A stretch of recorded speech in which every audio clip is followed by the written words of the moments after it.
My dad got out of prison after 10 years for a crime he didn't commit. My 10-year-old sister Elena called him sir because she didn't remember him, and it broke him. Then he started making her sleep in a toddler bed and wear baby clothes to make up for lost time. But the real horror began when he kidnapped her and left a note on our kitchen table. I was 16 when my dad finally came home from prison after being framed for second-degree murder. I hadn't seen him since I was a child, and my 10-year-old sister Elena didn't even recognize him. On the other hand, my mom was practically beaming. "My love," she exclaimed as soon as he walked in the door. I just waved, and Elena whispered, "Hello, sir," in a voice so shaky it broke my heart. "You used to call me Daddy," he replied, tearing up. He didn't even acknowledge me. The next morning, I found him sitting at the kitchen table, staring at Elena's elementary graduation photo. His shoulders were shaking, and when he looked up at me, his eyes were red. "1 day late," he kept saying. "They let me out 1 day late because of paperwork, and I missed it." Mom tried to comfort him, but he just kept repeating how he'd promised to be there. After a few weeks, he seemed to be settling in, though, or as settled as you can be after spending over 10 years in prison. He made it his mission to make up for lost time.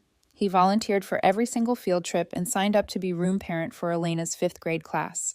He'd pick her up from school every day with some new toy or treat. Mom thought it was sweet how dedicated he was. I felt a little jealous that Elena was getting the father I never had, but I figured it was better one of us got him than neither. But then things started feeling a little off. He quit his job at the warehouse because he said it interfered with Elena's schedule. When she wanted to go to her best friend's birthday party, he made up some excuse about needing family time.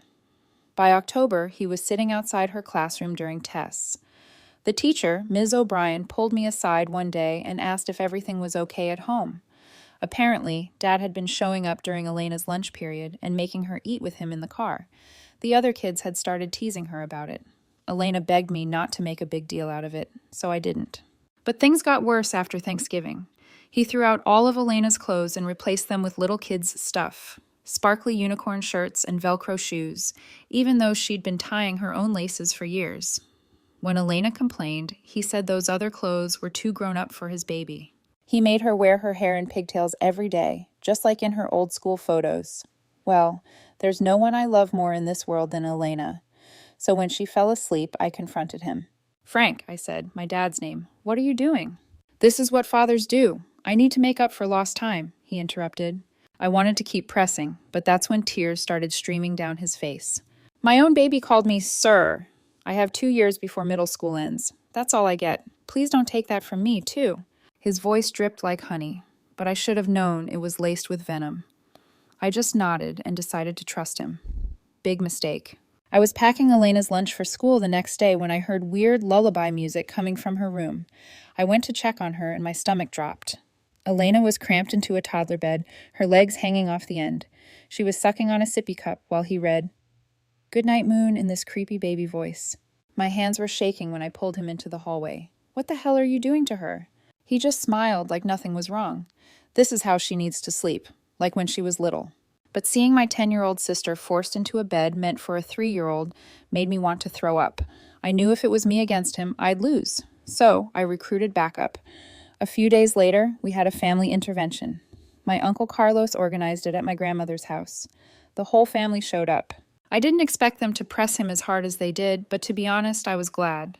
Uncle Carlos used to be a cop, and he was the harshest. Told him he'd call his parole officer if this behavior didn't stop immediately. My Aunt Maria was screaming about how he was destroying Elena. Dad completely lost it. He fell to his knees, clutching Elena's baby photos he'd brought with him. "You don't understand. I already lost 9 years. 9 years of bedtime stories, birthday parties, teaching her to ride a bike. I didn't even have time to breathe before he started ripping Elena's big girl clothes off. These aren't for babies." She was screaming and hitting him as he tried to put a Dora shirt on her. Carlos and 2 other uncles managed to pull Dad off Elena while she ran sobbing into my arms. Grandma called 911, but Dad grabbed his car keys and bolted before they arrived. The cops said they couldn't do much since he hadn't technically committed a crime yet, just a family dispute. Mom was in complete denial. She kept saying he was just overwhelmed and needed time to adjust. She refused to change the locks or get a restraining order. Elena started sleeping in my room with a chair wedged against the door. For 3 days, everything was quiet. Dad didn't come home. Didn't call. Mom said he was probably staying at a motel to cool down.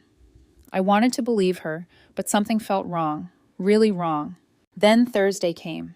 I came home from school to an empty house. Elena's stuffed animals were arranged in a line like they were marching out the door. The security footage from our doorbell camera showed Dad carrying Elena to his van. She was completely limp. On the kitchen table was a note in his shaky handwriting. "And making up for lost time." My hand shook as I read the note again. "At making up for lost time." The words blurred through my tears. I grabbed my phone and called 911, then Mom, then Uncle Carlos. The dispatcher took the information in calmly while I paced the kitchen, my voice cracking as I described Elena's pink backpack and the clothes she'd been wearing. Mom arrived home 20 minutes later, her face pale. She kept insisting there had to be an explanation, that Frank wouldn't hurt Elena. I showed her the security footage again. Elena's body was completely limp in his arms. Mom's hands flew to her mouth. Uncle Carlos burst through the door with two of my other uncles. He immediately took charge, calling his old contacts at the police department while my aunts started arriving. Within an hour, our living room was packed with family members, organizing search parties. The police issued an Amber Alert, but warned us that parental kidnappings were complicated. Since Mom and Dad were still married and there was no custody order, Frank technically had parental rights. They'd do what they could, but we needed to prepare for limited official help. I couldn't just sit there. I grabbed Elena's school directory and started calling every single classmate's family. Maybe someone had seen something. On my 8th call, a mom mentioned seeing Frank's van at the gas station on Highway 42 that afternoon. He'd been buying snacks and coloring books. Uncle Carlos gathered this information and mapped out possible routes. Frank didn't have much money, so he couldn't have gone far. We divided into groups to check motels, campgrounds, and any place he might hide with a child. I rode with Uncle Carlos, checking every motel along Highway 42. At each stop, I showed Elena's school photo and described Frank. Most desk clerks shook their heads, but at a rundown place called the Sleepy Bear Inn, the manager's eyes widened. He'd seen them check in that morning. Room 12.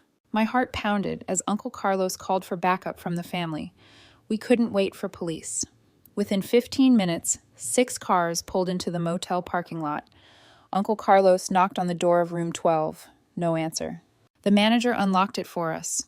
The room was empty, but Elena's pink backpack sat on the bed. Her stuffed rabbit was on the pillow.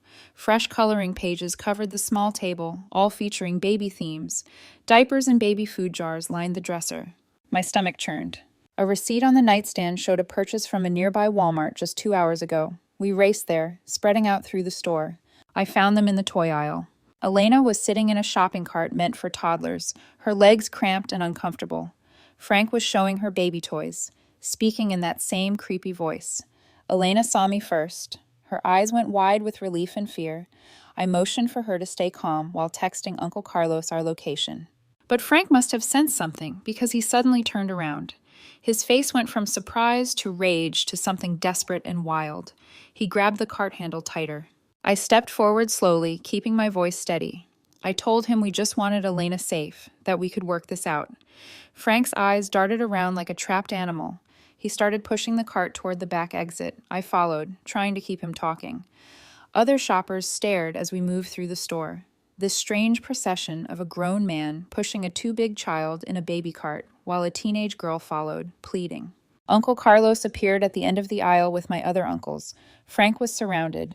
He looked at Elena, then at us, his face crumbling. He fell to his knees beside the cart, sobbing about lost time and broken promises.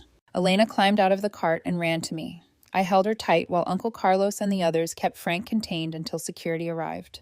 The police came next, and this time they had to act. Frank was violating his parole by taking Elena without permission. Back home, Mom finally broke down. Seeing Frank arrested, seeing Elena's terror shattered her denial. She agreed to file for divorce and get a restraining order. The locks were changed that night. Elena stayed in my room for the next week. We pushed my bed against the wall and made a fort with blankets where she felt safe. She'd wake up crying, dreaming about being forced back into baby clothes. I'd hold her and remind her she was safe, that she was a big kid, that no one would make her be a baby again. The divorce proceedings moved quickly. I wonder what's really going through Frank's mind when he keeps saying, making up for lost time. There's something deeper here than just missing his daughter's childhood. The way he completely ignores his older daughter while obsessing over Elena feels strange. Frank's parole was revoked for the kidnapping. He'd serve the rest of his original sentence, plus new charges. Mom struggled with guilt, but our family rallied around us. Uncle Carlos checked on us daily. Grandma brought meals. My aunts took turns staying over. Elena slowly returned to normal. She burned the baby clothes Frank had bought in a small ceremony in our backyard, watching the smoke rise with a serious expression. She started sleeping in her own room again, though she kept a photo of us together on her nightstand. 3 months later, at Elena's spring concert, she sang a solo. Her voice was clear and strong, nothing like the shaky whisper from when Frank first arrived. Mom and I sat in the front row, and when Elena's eyes found us, she smiled. A real smile. The kind that told me my little sister was going to be okay. I thought that would be the end of it. Frank was back in prison, Elena was healing, and our family could finally move forward. But I underestimated how deep his obsession ran. The first sign came through Mom's phone. She'd been getting texts from an unknown number, always during Elena's school hours. Mom would read them and her face would go pale, but she'd quickly delete them and pretend nothing happened. When I confronted her about it, she brushed me off and changed the subject. Then Elena's teacher called. Someone had been requesting copies of Elena's school records, claiming to be conducting a custody evaluation. The school secretary had almost released them before realizing no court order existed. The description matched Frank's cellmate, who'd been released 2 weeks earlier. Uncle Carlos helped us file reports, but without concrete threats, the police couldn't do much. They increased patrols near our house and Elena's school, but that was all. We installed new security cameras and changed our routines, picking different routes to school each day. Mom started acting strange. She'd leave for grocery shopping and return hours later with nothing. Her phone would ring at odd hours, and she'd take the calls in her car. When I pressed her about it, she'd get defensive and accuse me of not trusting her. One afternoon, I came home early from school with a headache. Mom's car was in the driveway, but the house was empty. I found her in the garage, packing Elena's old baby clothes into boxes. She jumped when she saw me, quickly closing the box and making excuses about spring cleaning. That night, I searched her phone while she slept. The deleted messages were still in her trash folder. Frank had been calling from prison, using other inmates' phone privileges. He'd convinced her that he was getting therapy, that he understood his mistakes, that he just wanted to see pictures of Elena to help him heal. The messages showed Mom had been visiting him. She'd brought photos of Elena at school, at her concert, even sleeping in her bed. My hands trembled as I scrolled through their conversations. Frank was manipulating her, playing on her guilt and their history together. I confronted Mom the next morning after Elena left for school. She broke down crying, admitting everything. Frank had promised he'd changed, that therapy was working. He just needed to see that Elena was okay to know she was happy. Mom thought sharing photos would help him let go. But Frank wasn't letting go. He was planning. Through Mom's visits, he'd learned our new routines, Elena's schedule, even which room she'd moved back into. He knew about the security cameras and our different routes to school. He'd been gathering information through Mom's misguided compassion. Uncle Carlos was furious when I told him. He arranged for Mom to stay with Grandma for a while to break Frank's influence over her. We changed all our routines again, but I couldn't shake the feeling that we were playing into Frank's hands somehow. The calls to Mom stopped, but new problems started. Elena's favorite teacher suddenly requested a transfer. Her best friend's parents withdrew their daughter from the school. Other parents started keeping their children away from Elena at recess. Someone was spreading rumors about our family. I discovered Frank had contacts outside prison who were making anonymous calls to school parents. They claimed Elena was disturbed, that our family was dangerous, that child services were investigating us. The lies were carefully crafted to isolate Elena without technically breaking any laws. Elena started coming home in tears. Kids whispered about her at lunch. Birthday party invitations stopped coming. She begged to switch schools, but we couldn't afford private school and the district wouldn't approve a transfer without cause. Mom returned home, determined to fix things. She called every parent, explaining the situation, but the damage was done. Some believed her, but others remained suspicious. Elena retreated into herself, spending hours in her room with her stuffed animals. Then Frank's lawyer contacted us. He was filing for a custody evaluation from prison, claiming Mom was an unfit parent who denied him access to his child. The lawyer had statements from other inmates describing Frank as a reformed man, desperate to reconnect with his daughter. The legal filing meant Frank could demand supervised visits. Mom hired a lawyer with money borrowed from Uncle Carlos, but Frank had prison legal aid and plenty of time to build his case. He documented every photo Mom had shared as evidence of her supporting his parental rights. During this chaos, I noticed someone watching our house. A woman in her 30s would park across the street during school hours, pretending to read, but clearly observing our home. When I approached her car one day, she drove off quickly. Uncle Carlos ran her license plate through a friend still on the force. She was a social worker who'd lost her license for falsifying reports. Frank had somehow connected with her through prison correspondence programs, promising to help her get reinstated if she helped him. We reported her to the police, but she hadn't technically done anything illegal. Sitting in a public street wasn't a crime. Following someone without making contact wasn't stalking. She knew exactly how far she could push without crossing legal lines. The stress was destroying our family. Mom barely slept, jumping at every sound. Elena had nightmares about Frank taking her away again. I started missing school to walk Elena to and from class, making sure no one approached her. Frank's custody hearing was scheduled for the following month. His lawyer filed motion after motion, each requiring responses that drained our finances. Mom sold her jewelry and took extra shifts at work to pay legal fees. Meanwhile, the harassment escalated. Dead flowers appeared on our doorstep. Elena's bike tires were slashed while it sat in our locked garage. Someone had been inside our home. The police found no signs of forced entry and nothing was stolen, so they couldn't pursue it. I installed new locks and additional cameras, but the incidents continued. Whoever was doing Frank's bidding knew our schedules, our weaknesses. They were careful to stay just within legal boundaries while making our lives miserable. Elena's grades dropped. She stopped singing, stopped smiling. The confident girl who performed her solo was disappearing, replaced by an anxious child who flinched at unexpected sounds. Frank was destroying her without ever leaving his cell. Mom discovered Frank had been corresponding with multiple people outside prison. Through a network of prison pen pals and advocacy groups for incarcerated parents, he'd built a support system of people who believed his story of a loving father denied access to his child. These people, thinking they were helping reunite a family, provided Frank with resources and assistance. Some wrote letters to the judge supporting his custody request. Others donated to a fund for his legal expenses. A few even offered to provide supervised visitation venues. We tried explaining the truth to these people, but Frank had crafted his narrative carefully. He admitted to making mistakes, but painted them as misguided love. He shared selective truths that made him seem sympathetic while portraying us as vindictive. The social worker who'd been watching our house escalated her tactics. She started approaching Elena's classmates' parents, claiming to be conducting an informal investigation. She'd share concerns about Elena's home environment, planting seeds of doubt. When confronted by school administration, she insisted she was just a concerned citizen.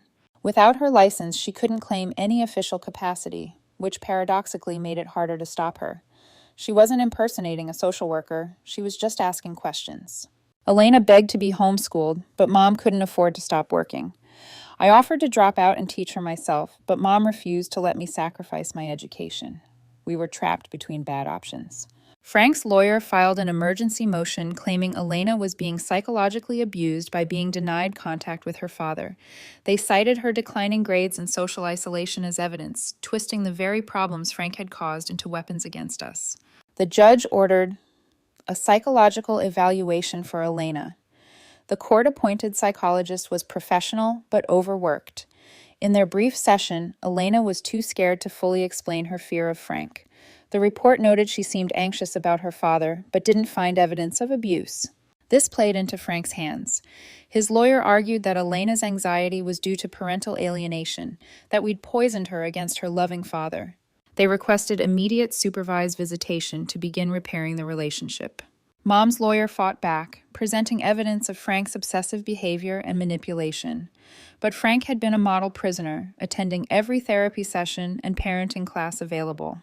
How does Frank manage to build such a big network of helpers from inside prison? The way he got all those pen pals and parent groups to believe his story shows he really understands how to make people trust him. That's both clever and really scary. On paper, he looked reformed. The judge ordered a trial period of supervised phone calls. Elena would have to speak with Frank for 15 minutes twice a week, with a court supervisor monitoring. Mom tried to appeal, but the order stood. The first call was a disaster. Frank spent the entire time crying about how much he missed his baby girl. Elena sat frozen, unable to speak. The supervisor noted she seemed uncomfortable but didn't witness any direct inappropriate behavior. After each call, Elena would lock herself in the bathroom and cry. She stopped eating properly, pushing food around her plate. Dark circles appeared under her eyes from nightmares. But legally, we had to make her take the calls or face contempt of court. Frank used the calls to gather more information. He'd ask innocent-sounding questions about her day, her friends, her activities. Elena tried to give vague answers, but he was skilled at manipulation. He'd guilt her for not sharing, crying about feeling shut out of her life. The supervised calls gave Frank's supporters more ammunition. They saw a father desperate to connect with a child who'd been turned against him. Some began harassing us directly, sending letters about the importance of father-daughter relationships. I started recording everything, every incident, every strange car, every hang-up call. I created detailed logs with times, dates, and descriptions. Uncle Carlos helped me organize it into a comprehensive file for Mom's lawyer, but Frank was always one step ahead.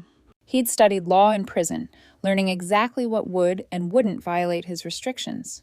Every action was calculated to cause maximum distress while maintaining plausible deniability. The woman who'd been watching our house filed a complaint with Child Services, claiming she'd witnessed neglect. Even though she had no credibility, the complaint triggered a mandatory investigation. A real social worker had to visit our home and interview Elena. The investigation found no issues, but the process was traumatic. Elena had to answer questions about her home life, her relationship with Mom and me, whether she felt safe. The very system meant to protect her was being weaponized against us. Mom started breaking down. She'd cry randomly during dinner, apologize constantly to Elena, blame herself for ever letting Frank back into their lives. I tried to hold everyone together, but I was only 16. The weight of protecting my family was crushing. Frank's phone calls became more manipulative.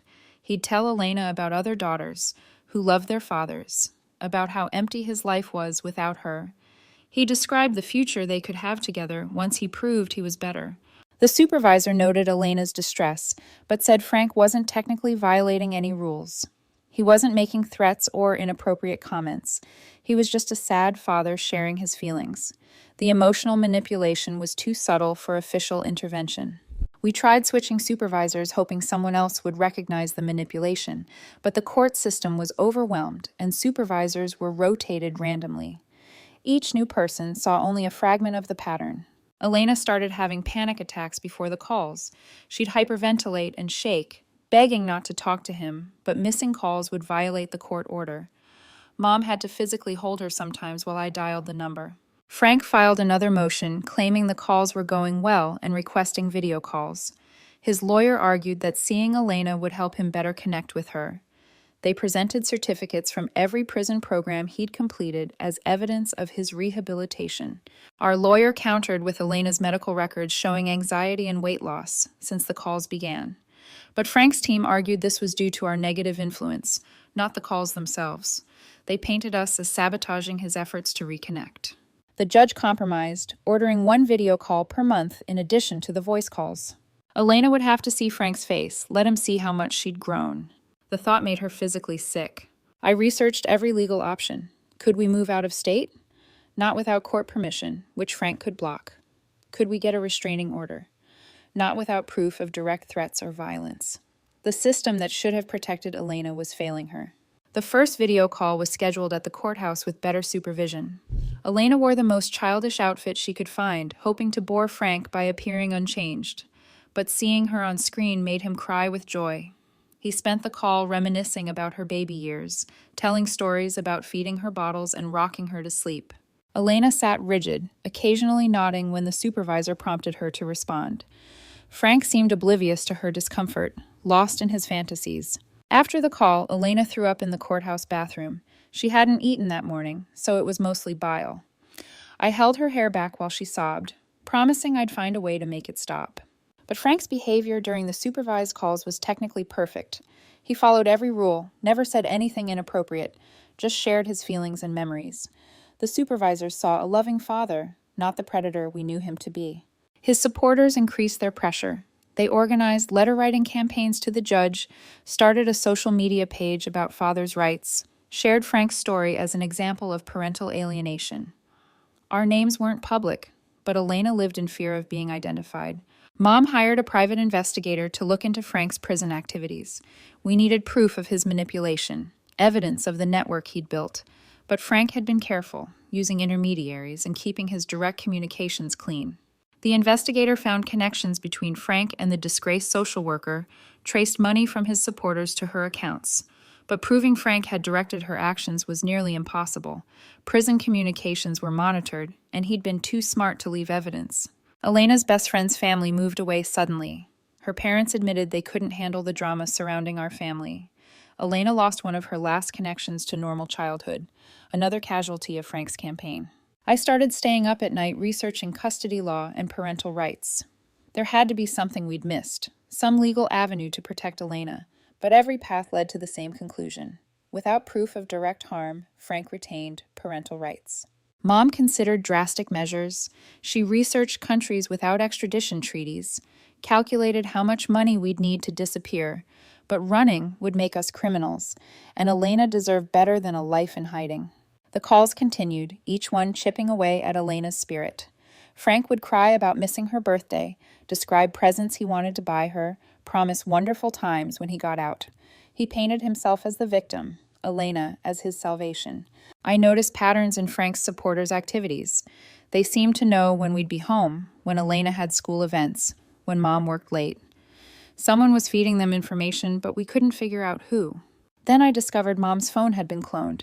Every text, every call, every calendar entry was being monitored. The investigator traced it back to the prison's computer lab where Frank had library privileges. He'd been watching our every move through Mom's digital life. We got new phones with better security, but the damage was done. Frank knew our legal strategy, our financial situation, every detail of our lives. He'd been playing chess while we played checkers, always 3 moves ahead. The custody hearing approached like a storm on the horizon. Frank's lawyer filed motion after motion, each requiring expensive responses. They requested character witnesses, psychological evaluations, home studies. Every requirement drained our resources and energy. Mom worked overtime to pay legal bills, leaving me to care for Elena most evenings. I helped with homework, made dinners, tried to maintain normalcy. But how could anything be normal when her father was orchestrating our destruction from a prison cell? Frank's manipulation reached new levels during calls. He'd mention things only someone watching our house would know, like the new flowers Mom planted or the color of Elena's backpack. The implicit threat was clear. He had eyes everywhere. The supervisor dismissed our concerns, saying Frank was just trying to show interest in Elena's life. Many incarcerated parents asked similar questions. Without explicit threats, it was considered normal conversation. I started taking Elena to school through different routes each day, sometimes doubling back or taking unnecessary detours. The disgraced social worker still appeared occasionally, but less predictably. We were living like fugitives in our own town. Frank requested Elena's school records for his legal case. The school had to comply with the court order, giving him access to every report card, every teacher's note, every documented incident. He was building his case with our own information. His lawyer argued that Elena's declining performance proved she needed her father's influence. They twisted every fact to support their narrative. Elena's anxiety became evidence of maternal inadequacy. Her social isolation proved we were controlling. The judge ordered family therapy sessions via video call.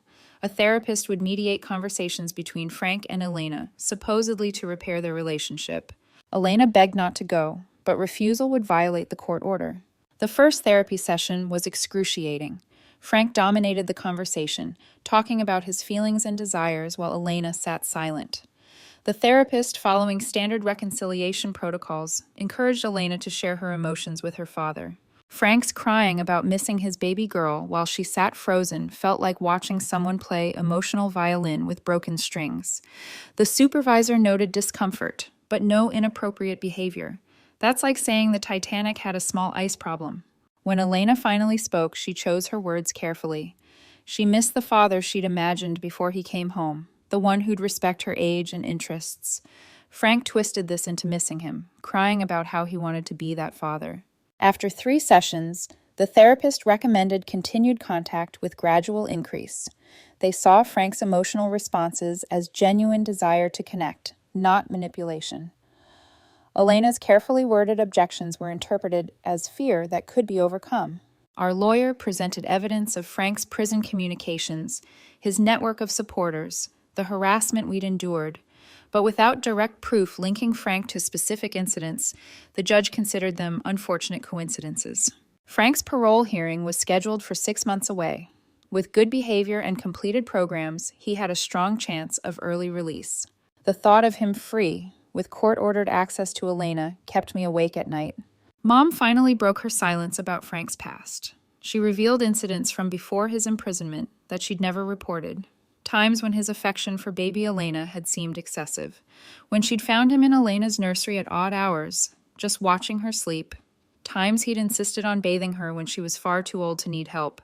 But without documentation, these revelations were dismissed as desperate attempts to deny a father his rights.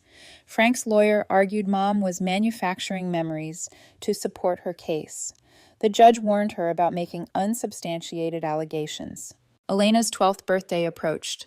Frank fixated on it during calls, lamenting missing her childhood birthdays. He'd already sent presents through his supporters, all age-inappropriate toys that sat unopened in our garage. I planned a small celebration with just family, trying to give Elena normalcy, but Frank's influence poisoned even that. He'd convinced several relatives that we were being cruel, denying him participation in his daughter's life. The birthday came and went with forced smiles and underlying tension. Elena blew out candles on a cake she barely touched, opened presents she didn't want, endured phone calls from relatives urging her to forgive her father. Frank used the birthday as ammunition in court. His lawyer argued we'd deliberately excluded him from a milestone moment. They requested makeup time, additional calls to compensate for missing the celebration. The judge granted it.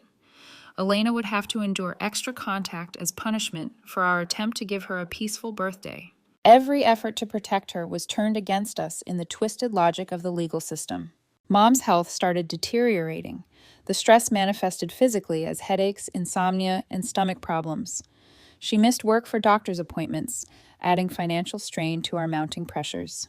I considered dropping out of school to work full-time and help with legal bills, but Mom refused, insisting I graduate.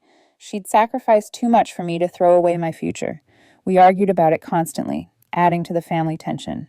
Frank's next move was masterful in its cruelty. He filed a complaint with the prison, claiming we were violating his religious rights by not allowing him to pray with Elena. He'd suddenly discovered faith, joining every religious program available. The prison chaplain supported his request, writing letters about Frank's spiritual transformation. They described a man seeking redemption, wanting to share his newfound faith with his daughter. The narrative was compelling to those who didn't know the truth. A judge ordered religious counseling sessions added to our requirements. Elena would have to attend video calls with Frank and a chaplain discussing spirituality and forgiveness. The sessions were scheduled for Sunday mornings, ruining our one peaceful day. During these sessions, Frank would weep about his sins and beg Elena's forgiveness. The chaplain, well-meaning but naive, encouraged Elena to open her heart to forgiveness. They couldn't see the manipulation beneath Frank's performance. Elena tried explaining her fear during one session. Frank immediately broke down, blaming himself dramatically while subtly suggesting Elena was being unforgiving. The chaplain comforted Frank, inadvertently reinforcing that Elena was hurting her father. I watched my sister disappearing. The bright, confident girl was replaced by a shadow who spoke in whispers and flinched at sudden movements. Frank was erasing her childhood as surely as if he'd locked her in that toddler bed forever. The legal bills were crushing us. Mom sold her car, taking buses to work. We ate rice and beans most nights, saving every penny for lawyer fees. Uncle Carlos helped when he could, but he had his own family to support. Frank knew about our financial struggles through his network. His supporters would sometimes leave envelopes of cash in our mailbox with notes about helping Elena. We couldn't keep the money without looking like we were accepting their narrative. The custody trial date was set. 3 days of hearings that would determine Elena's fate. Frank would appear via video link, presenting his case for increased access. Our lawyer prepared Elena to testify, though the thought terrified her. In preparation, Frank's lawyer deposed everyone in our lives. Teachers, neighbors, relatives, all had to answer questions about our family. Some supported us, but others had been influenced by Frank's campaign of manipulation. The deposition revealed how deeply Frank's network had penetrated our community. People we trusted repeated his talking points about parental alienation. Former friends testified about Mom's protectiveness as if it were pathological. Elena's therapist was called to testify. Despite our hopes, they remained neutral, stating that while Elena showed signs of anxiety, they couldn't determine the cause. Frank's tears during sessions were noted as signs of genuine emotion. I testified about finding Elena in the toddler bed, about the baby clothes and sippy cups. But Frank's lawyer painted me as a jealous sibling, resentful of the attention Elena received. They twisted my protectiveness into possessiveness. Mom's testimony was brutal. Frank's lawyer questioned her about every decision, every moment of their marriage. They brought up her visits to Frank in prison, the photos she'd shared, using her compassion against her. Throughout it all, Frank appeared on screen in his prison uniform, looking reformed and remorseful. He'd lost weight, aged considerably, and perfected the image of a broken man seeking redemption. Even I almost believed it sometimes. The judge would decide within 2 weeks. Those 14 days stretched endlessly. Each morning brought fresh dread. Elena barely ate, barely slept, barely spoke. She was shutting down, protecting herself the only way she knew how. While we waited, Frank's harassment continued through his proxies. Anonymous calls to Mom's work complained about her performance. Elena's new teacher received concerned letters about her home situation. The pressure never stopped. I turned 17 during this waiting period. There was no celebration, just another day of anxiety and fear. My childhood had ended the day Frank came home from prison. Now, I just wanted Elena to keep hers. The decision came on a Tuesday morning. Mom's hands shook as she opened the email from our lawyer. The judge had granted Frank supervised in-person visits. Once a month, Elena would have to spend 2 hours with him at a court-approved facility. Mom collapsed into a chair while I read the rest. Frank's lawyer had successfully argued that video calls weren't enough for meaningful reconnection. Elena ran to the bathroom when I told her. I heard her retching, then water running. She emerged 20 minutes later with red eyes and wet hair. Mom tried to hug her, but Elena pushed past us both to her room. Uncle Carlos arrived within the hour. He read through the entire decision, highlighting key sections. The judge acknowledged Elena's anxiety, but attributed it to the separation, not Frank's behavior. They'd bought into the parental alienation narrative completely. Our lawyer called with limited options. We could appeal, but that would take months and likely fail. The visits would begin in 2 weeks regardless. Missing them would put Mom in contempt of court, potentially costing her custody entirely. I spent that night researching the visitation facility. It was 40 miles away, a converted office building with cameras in every room. Supervisors would monitor continuously, but Frank would finally have physical access to Elena again. Elena stopped going to school. She'd get dressed, eat breakfast, then lock herself in the bathroom until the bus passed. Mom had to call in sick from work repeatedly to stay home with her. The truancy notices started piling up. Frank's supporters celebrated online.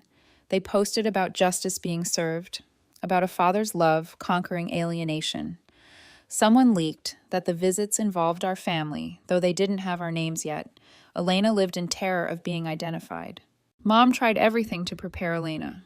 She bought new clothes for the visits, practiced breathing exercises, promised rewards afterward, but Elena would start shaking whenever Mom mentioned Frank's name.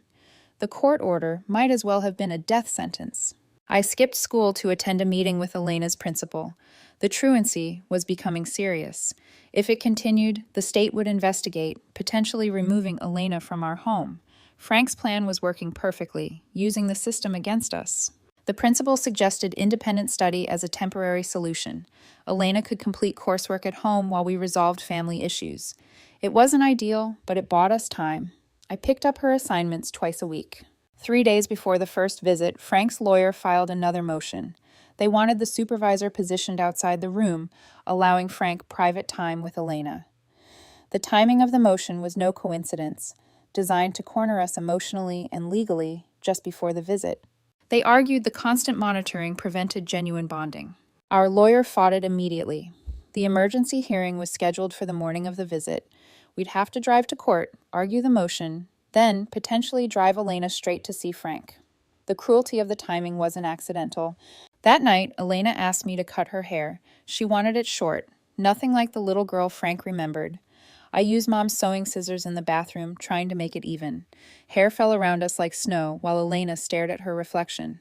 Mom cried when she saw Elena's shorn head the next morning, but Elena seemed calmer somehow, like she'd taken some small control back. She ate breakfast for the first time in days, though she couldn't keep it down. The courthouse was packed when we arrived.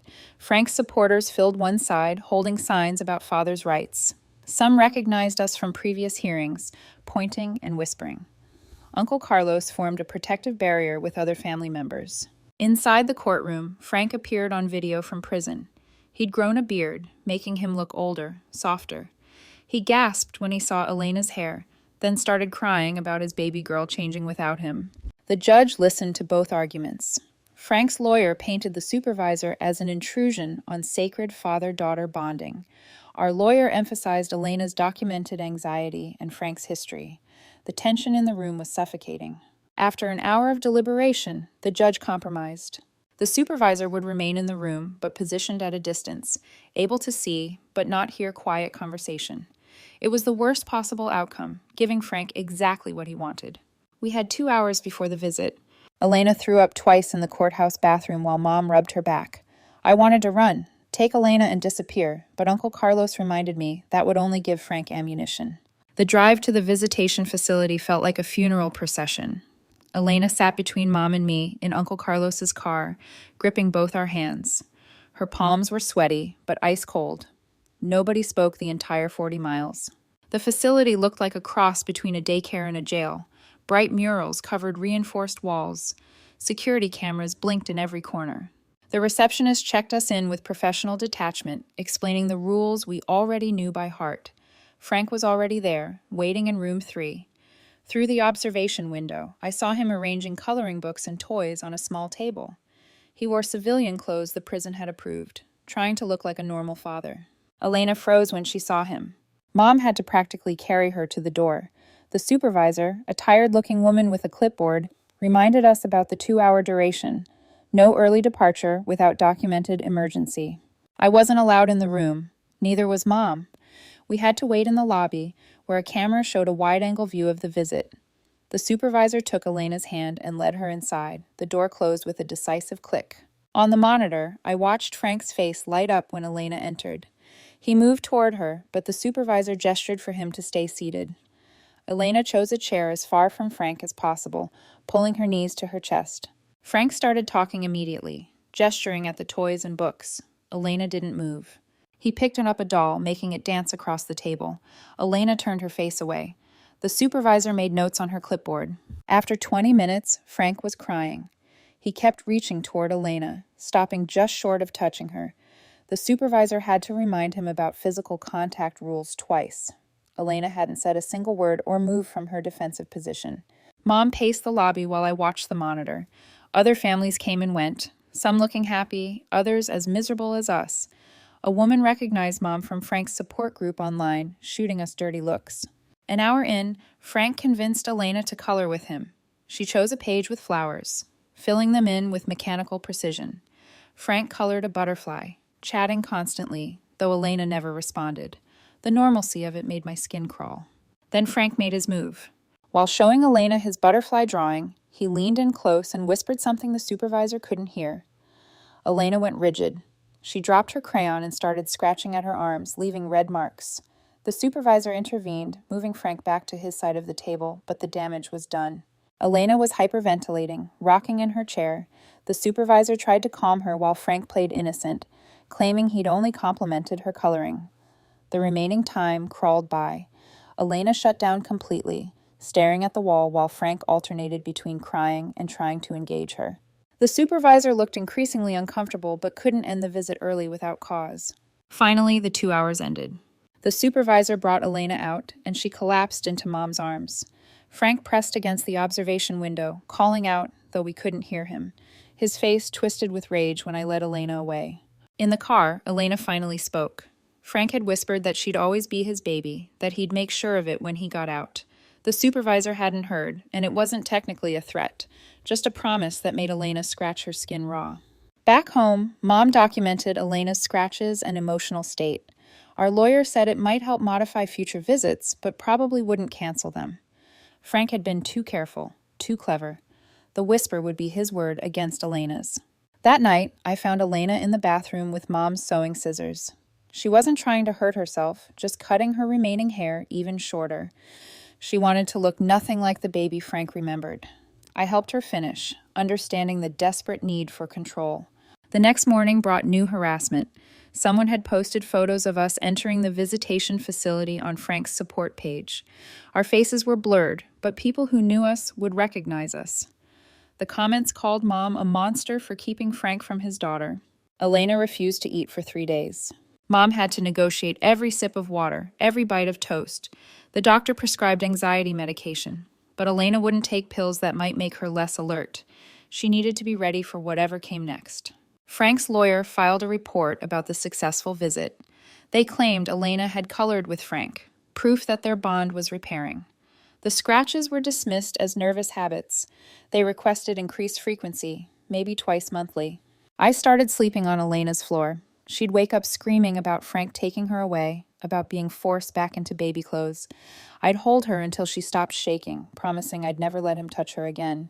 Mom took leave from work to focus on Elena's care. Her boss was understanding, but couldn't hold her position indefinitely. The bills kept coming while income stopped. Uncle Carlos covered our utilities, but pride prevented Mom from accepting more. 2 weeks later, we received notice that Frank's parole hearing had been moved up. Good behavior and program completion made him eligible sooner. He could be free in 3 months, with court-ordered access to Elena. The thought broke something in Mom. She called our lawyer, offering to sign away her parental rights if it would protect Elena. But that would only give Frank stronger claim. The system was designed to reunify families, not protect children from legal manipulation. Elena heard Mom's conversation and made her own decision. She started eating again, taking the anxiety medication, even doing her schoolwork. But it wasn't recovery. She was preparing for war, building strength for whatever came next. I helped her research self-defense techniques online. We practiced in the garage, learning pressure points and escape moves. The supervisor wouldn't let Frank grab her, but Elena needed to feel prepared. Control over her body was all she had left. Frank's next call was different. He spoke calmly about his upcoming parole, his plans to get an apartment near us, how he'd petitioned for unsupervised visits. He knew we were listening to every word, painting a picture of Elena's future that made her medication useless against the panic. Our lawyer filed motion after motion trying to restrict Frank's parole conditions. Each one cost money we didn't have. Mom sold everything valuable, even her wedding ring. The irony of funding Elena's protection with symbols of her marriage to Frank wasn't lost on anyone. The second visit arrived too quickly. Elena dressed in layers despite the heat, armor against Frank's gaze.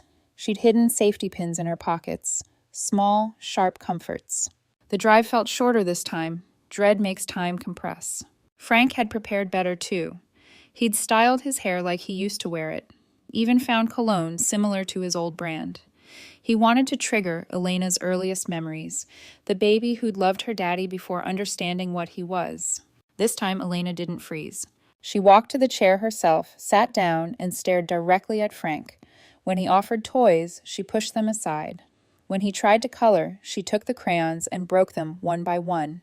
The supervisor warned Elena about destructive behavior. Frank played victim, crying about Elena's anger, but Elena kept breaking crayons methodically, maintaining eye contact. She was showing him she wasn't his baby anymore. Frank's mask slipped for just a moment. His face contorted with rage before resuming its sad father expression. But Elena had seen. She smiled. The first real expression in weeks.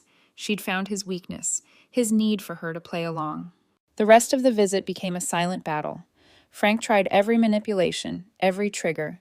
Elena countered by being exactly what he didn't want, a strong, angry preteen who saw through him. When Frank whispered again, Elena was ready. She repeated his words loudly, clearly, making sure the supervisor heard. Frank claimed she'd misunderstood, but doubt flickered in the supervisor's eyes. Elena had learned to fight within the system's rules. After that visit, something shifted. Elena still had nightmares, still struggled with anxiety, but she'd found power in resistance. She started eating better, doing schoolwork, even video chatting with her old friend who'd moved away. Mom saw the change too.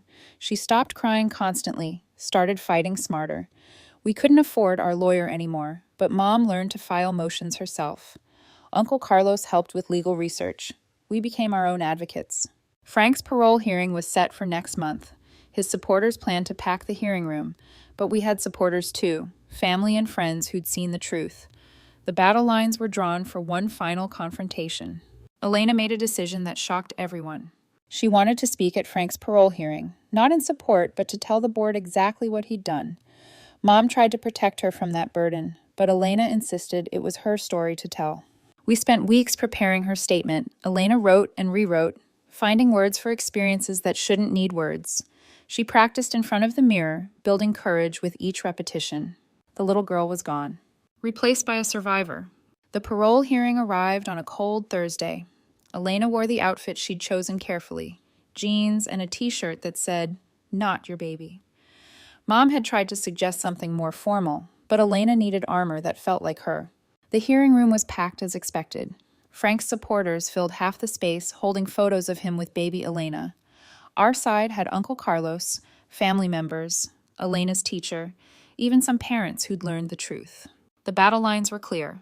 Frank appeared in person this time, shackled but looking reformed. He'd gained weight, looked healthy, and stable.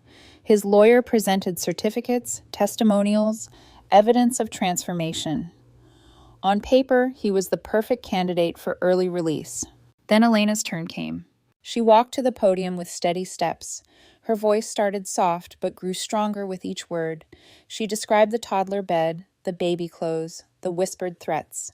She pulled out the safety pins from her pocket, explaining why she needed sharp things to feel safe. Frank tried to interrupt, crying about misunderstandings, but Elena kept talking. She showed photos of her scratched arms, read entries from her journal, explained how he'd weaponized the system against her. The room fell silent except for her voice. When she finished, Frank made his final plea. He sobbed about rehabilitation, about just wanting to love his daughter. Some board members looked sympathetic. The decision would come within a week, determining everything. We went home and waited. Elena returned to school part-time, trying for normalcy. Mom went back to work. I caught up on missed assignments. We pretended life could continue either way, but we all knew better. The call came on Tuesday afternoon. Frank's parole was denied. The board cited Elena's testimony and concerns about his fixation. He'd serve at least 2 more years before another hearing. It wasn't permanent safety, but it was time. Frank's supporters erupted online, calling it injustice. Some threatened legal action. But without Frank directing them, their organization crumbled. The disgraced social worker disappeared. The harassment slowly faded. We'd won this battle, though the war wasn't over. Mom filed for divorce immediately, finally ready to sever that last connection.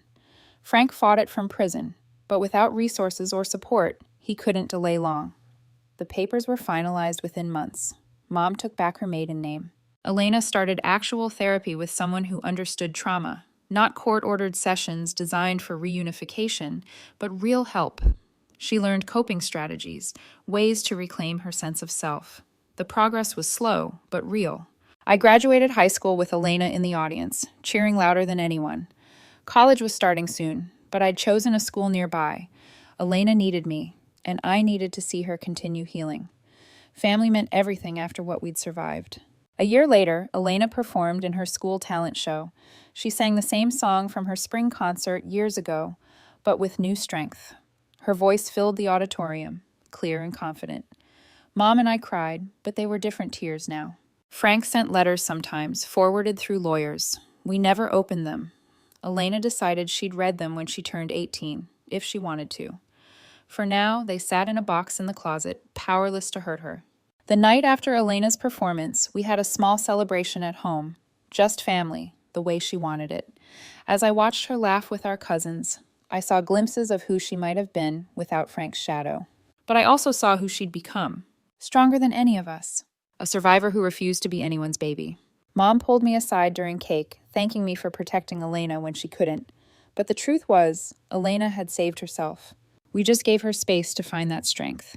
And in the end, that was enough.